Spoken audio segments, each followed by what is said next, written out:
Hello and welcome to World Talks on TVP World with me, Ashim Kumar.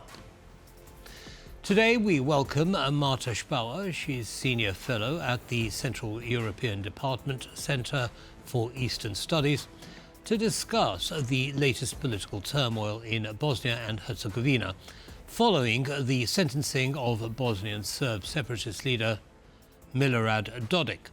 His conviction for defying international peace envoy Christian Schmidt has reignited tensions in a region where memories of past conflicts run deep. With Dodik's defiance of the provisions of the US-brokered Dayton peace accords, which brought an end to the bloody war, strong ties to Russia, Serbia and Hungary, and international condemnation of his sentencing, we explore the potential consequences for Bosnia's fragile stability and the broader Balkan region. Marta, thank you very much for joining us. Okay, so what do you make of Dodik's sentencing and the demand that he step down from public office? I think that, this is an important decision, and actually this is the part of, ongoing process of challenging the central institution and the rule of law in Bosnia and Herzegovina by the Serb leader. Serb leader would like to, and he's presenting the sentencing as the attack on Republika Srpska autonomy. Republika Srpska is a part of Bosnia and Herzegovina, which is inhabited mainly by Serbs, it was created by the Dayton Peace Agreement to somehow secure the interests of Serbs in Bosnia. And actually what Dodik is doing, for quite a while, he's challenging the central institution, mainly the judiciary. He's saying that this is attack on Republika Srpska, but actually it is attack on him, and what he would like to get, it's impunity, because, there is a lot of accusation against him concerning the corruption, nepotism, and, building the clientelistic network in Republika Srpska. He is in power since 2006, and actually there is a lot of misdoings in Republika Srpska. He's also under the sanction of US and Great Britain because of that, because of the corruption practices, and because of the action which are aimed to destabilize the situation in Bosnia. So why is he allowed to stay in that role by the people? So actually this is also his strategy. He somehow was able to convince Serbs in Republika Srpska that, he is somehow attack on him are attack on the Serbs and, Serbs' autonomy. And another part of this is, of course, the clientelistic network. So still he is controlling. It is like what is going on in Republika Srpska, and state capture. All people who are working in administration and public institution that are obliged to vote for Dodik. So that's why he is still in power for such a long time. He has his own oligarchy. He's controlling media. So this is what why he's still in power. But it's like the main point is that he's protecting himself, and to do so, he is attacking the central institution. As I said, mainly judiciary, but also Office of the High Representative, who did a lot to somehow challenge his practice of governing in Republika Srpska. So this is distraction, really, to protect his own interests in his infrastructure within the Serb Republic, within Bosnia. Yeah, and of course, the situation, people in Republika Srpska, despite, this clientelistic network, they are more and more dissatisfied of the ruling of Dodik. There is high inflation, unemployment, and people are quite asking the question why situation in Republika Srpska is so bad, especially when we are speaking about the social and economic condition. And somehow these trials was used by Dodik to solidify social support. So it is also his, tool to still be in power, actually. Understood. So we have what sounds like a fiefdom within Bosnia and Herzegovina. What does that mean for the stability of Bosnia and Herzegovina? Yeah, actually there are two dimensions of that. First of all, the question is what Dodik will do now. Because this is the question. Actually, okay, we have the verdict. This is the first instance, so Dodik has right to appeal, although he said that, he won't appeal because he doesn't recognize the judiciary of Bosnia as something. Why isn't he in prison, though? Yeah, but the question is, like, who will imprison him, because this is what he wants to achieve. He wants to block central institution, also police, to act in Republika Srpska. So this is this kind of challenge, for the police, for the Office of High Representative, but also for international community.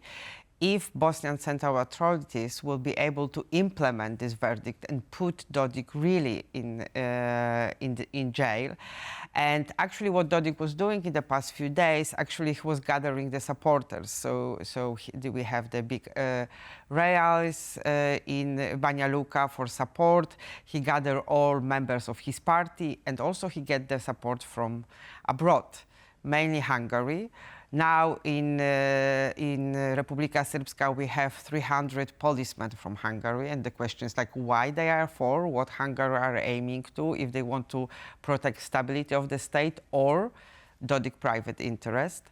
Yesterday we have the president of Serbia in Banja Luka also. He said that the peace has to be sustained, but he will be protecting Dodik as such. And we are all waiting for US, what US will do. Before we go to the US, because Russia has condemned this as well, haven't they? So what's Russia's interest in this? Okay, interest of Russia in the Balkans are always the same, to create as much as instability as possible. Any possible tension, conflicts, military conflict in the Balkans, it's in favor of Russia, especially now when we have the situation and the peace talks in Ukraine. They want to see that they have the leverage and they have the influence in the Balkans to, start some conflicts there. Understood. Okay, now tell us about the US influence, or potential influence. Yeah, because the thing is that Bosnia and Herzegovina, as we said, we have still high representative there, and the stability of the states is guaranteed by the internationals, but also the peace contingent which is there, and to implement this verdict, they need support from internationals.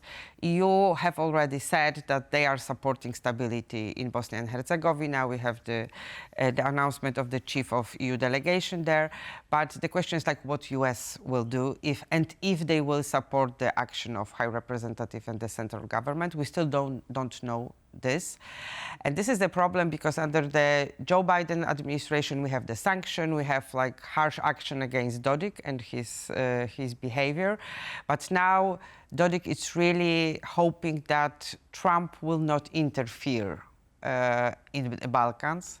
So the question is if he will, support him or just do nothing. But doing nothing, it's also risky for the region, because, if we have such politician as Dodik, who is challenging the stability of the states, really US should support the central government and the judiciary and the police in Bosnia. Understood. Okay, well, I want to come to Europe in just a second, but with regard to the US, I mean, the Dayton Peace Accords were signed in Dayton.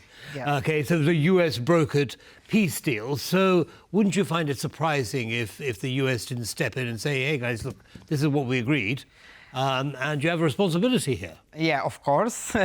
That was the practice of US, like to protect the countries they supported. It's not only Bosnia, it's also Kosovo and stability in the region. But now we see that, under the Trump, everything is possible. Trump is in quite good relation with the leaders in Serbia properly, with Alexander Vučić, but also Dodik.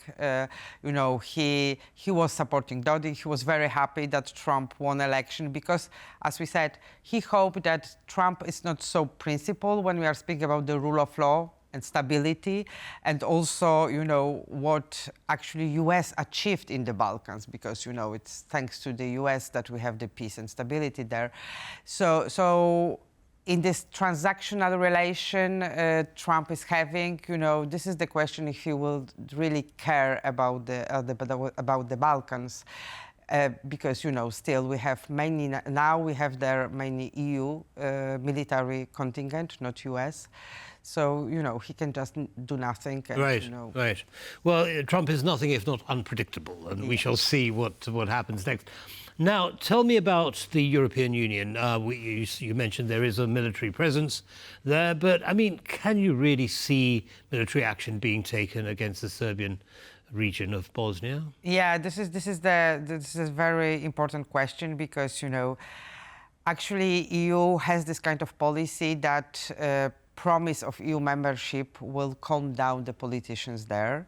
But the problem is that, and especially in Bosnia and Herzegovina, Bosnia was granted the candidacy status to the EU, and EU politicians hope that, this promise of membership and some money which goes with that will calm down the politician. But actually, the politicians there have to, implement reform of the judiciary. But this is risky for them because, as I said, this is we have in the Balkans corrupt regime, and actually implementing the EU, the reform EU is hoping for, it will weaken their position, and probably they would end up in prison. So there is no money, can compensate that. So that's why I think the EU strategy is quite. I would say we need really harsh action from the side of the EU, especially in case of Bosnia, and we don't need only carrots, which is like money, but also some kind of sticks. And EU should also impose the sanction towards Dodik, but as we said, Hungary is not supporting them. So no, well, we have to wait and see also with the EU what happens. Thank you very much, Marta Szpala, for joining us. Thank you very much. And that's all from us in this episode of World Talks. Goodbye.